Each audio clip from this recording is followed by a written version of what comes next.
اگر تو هم هر روش رو امتحان کردی اما بازیت بدون لگ نمیشه و نمیشه پلی داد، خب بچه ها من اومدم با چند کلیک لگ تو صفر کنم. بزن بریم سراغ ویدیو، تا آخر ویدیو با من باش. خب درود به بروبکس یوتیوب، خوش آمدید به یک ویدیو دیگه از چنل خودتون.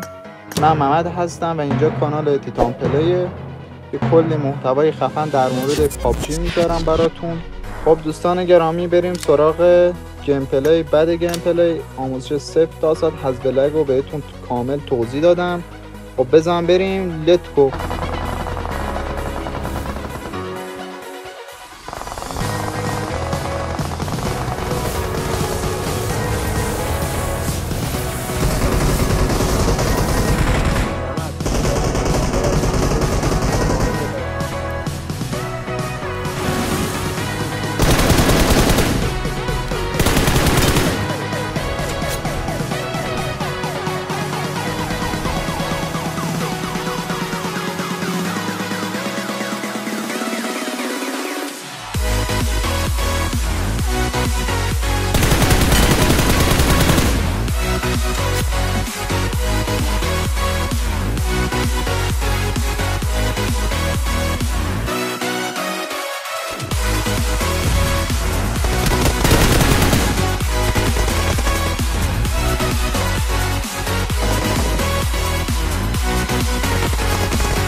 بریم سراغ آموزش فعالسازی. از همه مهمتر بچه‌ها اینه که وارد ستینگتون میشید، از اکانتتون لاگ اوت میکنید یا میاین بیرون. بعد قسمت اینجا یه آچار داره بچه‌ها، سمت راست بالا، اینو میزنید. این اولی رو بچه‌ها همین که تیک روشه رو کلا پاک کنید. اوکی میزنید، از گیم میندازه بیرون بچه‌ها. دوباره وارد گیم میشین، یه چند مگی براتون آپلود میده. با صبر میکنیم بچه ها وارد گیم شه. بچه ها من سرعت ویدیو رو میرم بالاتر که ویدیو طولانی نشه.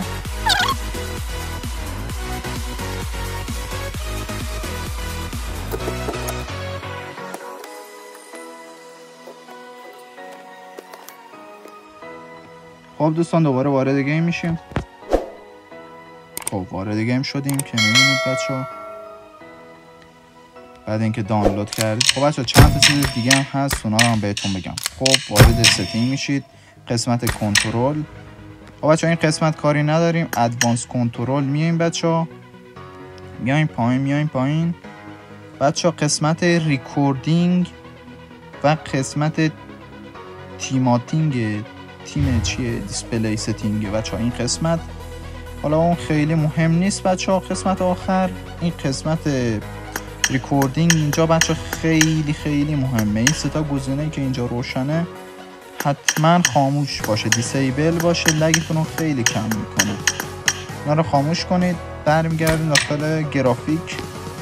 خب بچه‌ها داخل گرافیک برگشتیم، میایم پایین پاور سیوینگ برای خیلی روشنه.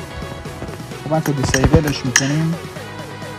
بعد آتو جاست بچه‌ها حتما باید دیسیبل کنید چون برای لگتون خیلی تاثیر داره بچه‌ها.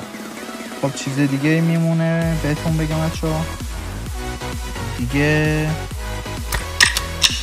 دوستان گرامی ویدیو بعدی در مورد چی باشه داخل کامنت های همین پست بگید بهم عزیزان تا براتون ویدیو بعدی آماده کنم. خوشحال میشم عضو کانال تلگرامیمون شید بچه‌ها، چون اونجا هم روزانه کد DNS و اینا هم براتون میذارم. بعد اینکه دوستان گرامی دیگه همین کانال ما رو هم سابسکرایب کنید. لینک چنل تلگراممون داخل کامنت ها و دیسکریپشن همین ویدیو هست بچه‌ها. عشق منید تا ویدیو بعدی. خدا یار و نگهدارتون.